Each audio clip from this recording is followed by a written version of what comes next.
Du Mont-Notre-Dame qui ont remis 1874 $ à Moisson Estrie en vendant différents produits au cours des dernières semaines. Leur enseignante Cynthia Gauthier explique entre autres que cette troisième édition a battu tous les records. Bien, en fait, c'est dans le cadre de notre cours en mathématiques. On fait le projet Une collecte de fonds pour une bonne cause. Donc, on voit toutes les notions de profit, coût d'exploitation, coût de production pour nos élèves. Puis, on voulait rattacher ça à une cause pour que ce soit concret pour elles puis qu'elles aient le goût de s'impliquer dans leur communauté. Donc, on est décidé de s'affilier avec Moisson Estrie pour la 3e année. Donc, les filles ont choisi un produit qu'elles ont fabriqué puis qu'elles ont vendu sur les étages de l'école puis à la cafétéria. Souvent, c'est des desserts ou encore des passes à cheveux, des trucs que les filles aiment. Puis, ben cette année, ça a été notre meilleure année pour ce qui est de ce projet-là. Ça a été de la nourriture cette année? Surtout de la nourriture. Les filles ont la dent sucrée, donc des bonbons, des sacs de bonbons, des brochettes. On a eu des fruits en chocolat, des desserts, puis tout ça. Oui, aujourd'hui, c'est la remise à M. Maurice Samu, qui est du conseil d'administration de Moisson Estrie. C'est spécial parce que c'est quand même d'abord un montant intéressant quand on pense à 1874 $ et 15 sous. Déjà, c'est énorme, mais en plus de cela, c'est de donner le goût aux filles d'être généreuses et de faire leur part dans la société.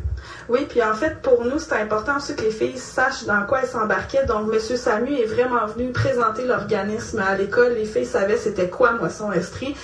Puis quand M. Samu leur a annoncé que pour chaque dollar qu'elles allaient amasser, ça représentait 10 $ pour Moisson Estrie, les filles se sont vraiment beaucoup investies à ce moment-là. Puis on a dépassé nos objectifs. La première année, on avait seulement 800 $, puis on est déjà rendu à 1800 $ à la 3e année. Et le truc, c'est de commencer de bonne heure en secondaire 2. Comme ça, ils demeurent généreux jusqu'en secondaire 5 et plus. Oui, on leur montre à choisir des causes puis à y tenir tout au long de leur vie. Et lors de la remise du chèque cet après-midi à Maurice Samu de Moisson Estrie, Jean Rel a rencontré deux jeunes filles, entre autres Chloé Valence et Véronique Lacroix. Écoutons Chloé Valence. On trouvait ça important de donner de l'argent pour les personnes qui sont plus en difficulté, parce que nous, on n'est pas en difficulté, puis si on n'aide pas les autres, ben les personnes en difficulté ne pourront jamais sortir de ça. Dis-moi, qu'est-ce que vous avez vendu surtout comme produit? Quel a été ton meilleur vendeur? Le chocolat. Ah oui? Des barres de chocolat? Oui, des chocolats caramel. Ça a été très vendeur. Oui. T'en as vendu combien? On sait pas, on en a fait environ 400, là. On en faisait 100 par jour, puis on les vendait toutes. Est-ce que vous les vendiez seulement ici à l'école ou dans vos familles, chez vos amis? On en a vendu quelques-uns dans notre famille, mais c'est vraiment surtout à l'école. Qu'est-ce que ça t'a apporté d'avoir contribué comme ça avec tes collègues à la réussite de ce plan-là? Ben, je suis plus fière. Je suis fière de moi, là, parce qu'on a vraiment contribué.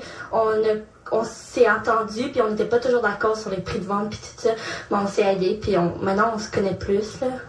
Je sais qu'il y a des filles du collège du Mont-Notre-Dame ici qui participent également à la collecte des paniers de l'espoir, à la fabrication des paniers, tout ça. Est-ce que vous aimeriez vous investir dans d'autres causes humanitaires comme celle-là?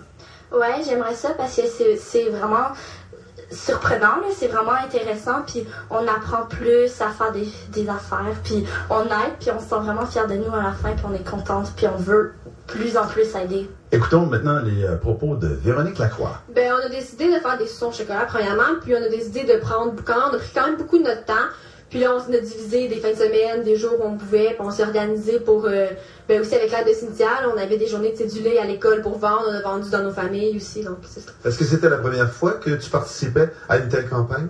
Oui, à une aussi grosse, oui.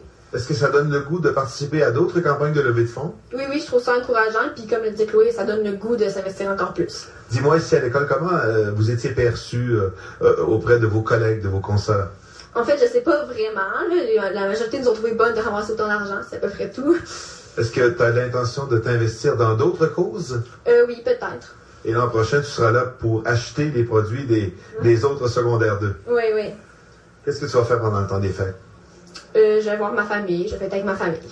Et tu seras toi aussi fier d'avoir participé à soulager, tant soit peu, la pauvreté ici à Sherbrooke. Oui.